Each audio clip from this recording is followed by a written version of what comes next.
Shalom saudara-saudaraku yang dikasihi dalam Yesus Kristus.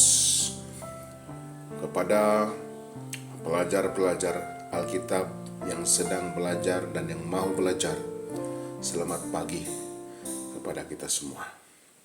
Pada pagi ini saudara-saudariku dalam kasih Yesus, mari kita merenungkan satu firman Tuhan yang berbentuk soalan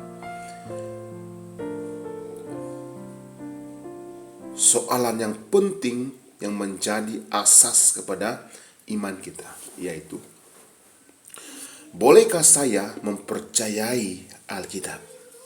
Saudara-saudariku dalam kasih Yesus Kristus, ini bukan soalan remeh. Ini adalah soalan hidup dan mati rohani. Jika Alkitab benar, maka ia adalah firman Tuhan dan hidup. Kita mesti tunduk sepenuhnya kepada kebenaran. Tetapi saudara, jika Alkitab tidak boleh dipercayai, maka apakah yang tinggal untuk memberi kita pengharapan, keselamatan, dan arah hidup? Saudara, pertama, Alkitab bukan biasa. Alkitab bukan buku biasa.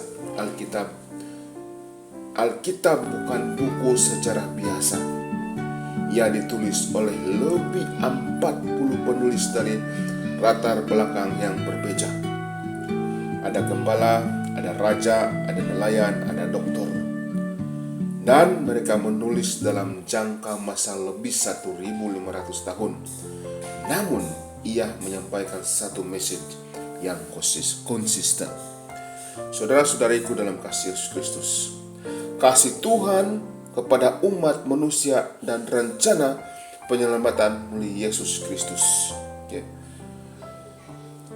Dalam 2 Timotius 3 ayat 16 berfirman, segala tulisan yang diilhamkan Allah memang bermanfaat untuk mengajar, menyatakan kesalahan, memperbaiki kelakuan, dan mendidik orang dalam kebenaran. Saudara, Alkitab diilham bukan hanya tulisan manusia, tetapi ia adalah napas Allah kepada umatnya. Bukti sejarah dan nubuatan. Saudara-saudaraku, bolehkah kita mempercayai Alkitab secara rasional dan logik? Iya, boleh. Memang kita harus percaya. Sebab banyak penemuan arkeologi menyokong peristiwa-peristiwa yang dicatatkan dalam Alkitab. Contohnya, ini sebagai contohnya, penemuan kota Yeriko, runtuh temboknya. Ini terjadi kepada pemerintahan Yeriko, dan pada saat ini para arkeologi telah menemukan bukti itu. Dan kedua, bukti kerajaan Babylon, Persia, dalam Roma seperti yang dicatatkan dalam Alkitab Daniel. Tambahan pula, nubuatan dalam Alkitab sangat tepat. Contohnya, dalam Daniel 2, Tuhan memberi nubuatan tentang kerajaan-kerajaan dunia, Babylon, Media, Persia, Yunani, dan Rom. Ratusan tahun sebelum ia terjadi. Tapi hari ini kita hidup di jari-jari kaki patung dalam nubuatan itu, menantikan kedatangan Kristus yang kedua kali. Dan ini tepat berlaku, dan kita sudah menyadari dari demi hari tentang kejadian-kejadian tentang nubuatan yang telah dinyatakan dalam Daniel. Saudaraku dalam kasih Yesus, apakah buku lain yang di dunia ini yang boleh mampu meramalkan seperti ini? Tidak ada. Tidak ada, hanya Alkitab saja yang boleh meramalkan nubuatan, dan nubuatannya juga terbukti, saudara. Ya, saudaraku dalam kasih Yesus Kristus, mari kita lihat kesaksian pribadi. Ada satu ilustrasi. Ini ilustrasi mengenai perjalanan dan pengalaman seorang LI student pada mulanya. Beberapa tahun yang lalu, satu LI student telah mengikuti program conversing bersama dengan LI yang lain, berada di satu tempat, di satu kampung. Dan pelajar LI ini berjalan dengan sendirian, dan dia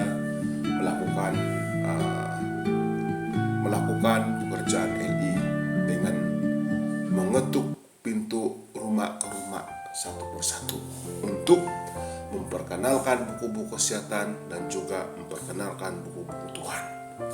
Tetapi satu ketika, satu saat, dia telah mengetuk satu pintu, pintu rumah yang terakhir dia masuk.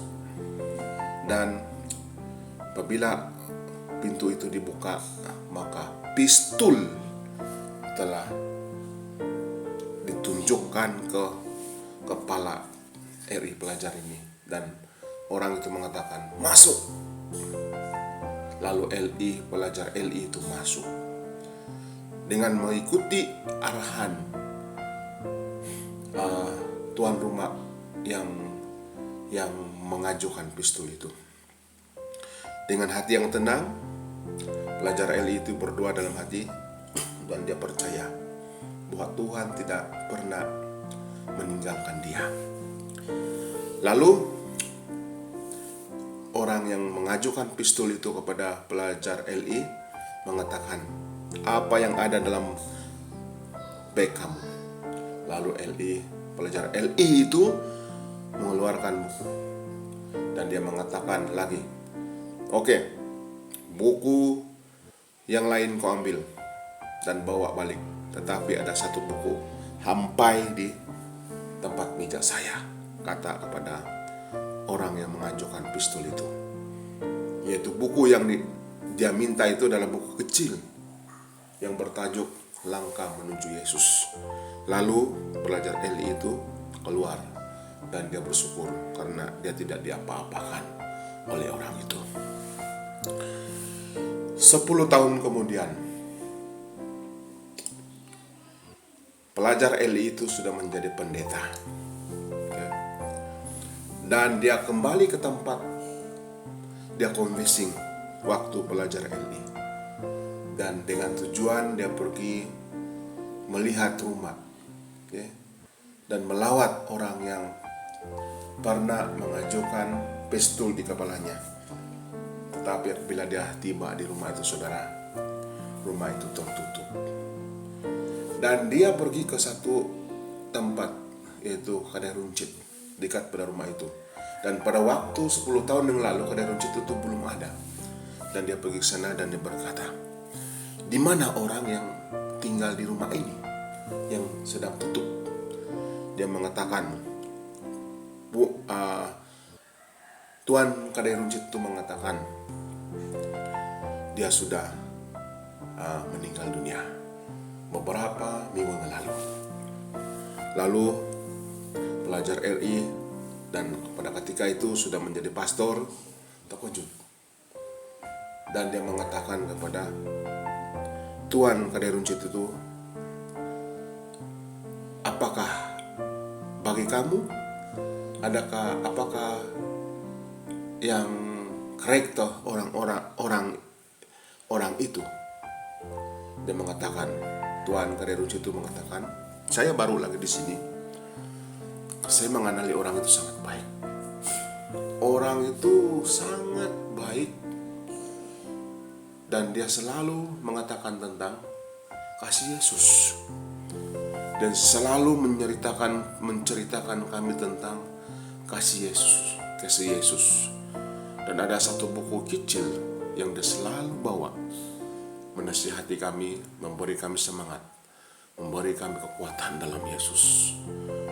Lalu pendeta itu pun terkejut dan gembira, karena buku kecil yang terampai di rumah orang itu dia baca, dan dia telah mengubah kehidupannya. Yang pada mulanya hidup orang itu adalah orang yang jahat, tetapi ketika dia membaca buku kecil itu, semua dipenuhi daripada firman Tuhan, maka hidupnya berubah menjadi seperti Kristus. Nah, ini bukti yang mana kita dapat melihat di dalam 2 Timotius 3 ayat 16, segala tulisan yang diilhamkan Allah memang bermanfaat untuk mengajar, menyatakan kesalahan, memperbaiki kelakuan, dan mendidik orang dalam kebenaran. Puji Tuhan, orang yang jahat itu sudah dijamah Roh Kudus, dan ketika dia membaca firman Tuhan, hidupnya diubah. Dan orang baru yang ada kadai dekat rumah itu tidak pernah merasakan orang itu pernah menjadi orang jahat, karena dia sudah berubah sebabkan firman Tuhan dan penyentuhan Roh Kudus. Ibrani 4 ayat 12 mengatakan, firman Allah itu hidup dan kuat, ia lebih tajam daripada padang bermata dua. Mengapa ini penting hari ini, saudara? Kita tahu bahwa hari ini dunia dipenuhi suara-suara yang menentang Alkitab. Orang berkata itu buku lama. Yang lain berkata ia sudah tidak relevan lagi. Ada juga yang berkata ia hanya mitos. Tetapi Yesus berkata, saudaraku dalam kasih Yesus Kristus, dalam Matius 24 ayat 35, langit dan bumi akan berlalu, tapi perkataanku tidak akan berlalu. Jadi saudara, siapa yang kita mau percaya? Manusia yang berubah atau Tuhan yang kekal? Kesimpulannya, firman ini saudara, bolehkah kita mempercayai Alkitab? Ya, sepenuhnya. Karena Alkitab benar secara sejarah, Alkitab tepat secara nubuatan, Alkitab berkuasa secara rohani, Alkitab mengubah hidup secara nyata. Saudara-saudaraku dalam kasih Yesus Kristus, jangan biarkan debu menutupi firman Tuhan di rumah kita.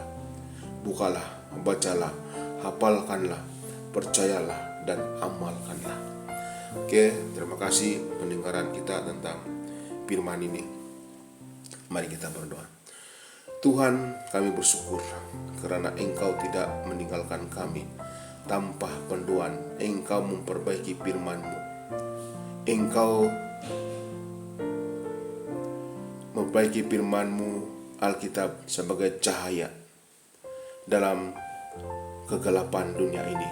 Tanamkanlah keyakinan dalam hati kami untuk percaya dan taat kepada firman-Mu. Dalam nama Yesus kami berdoa.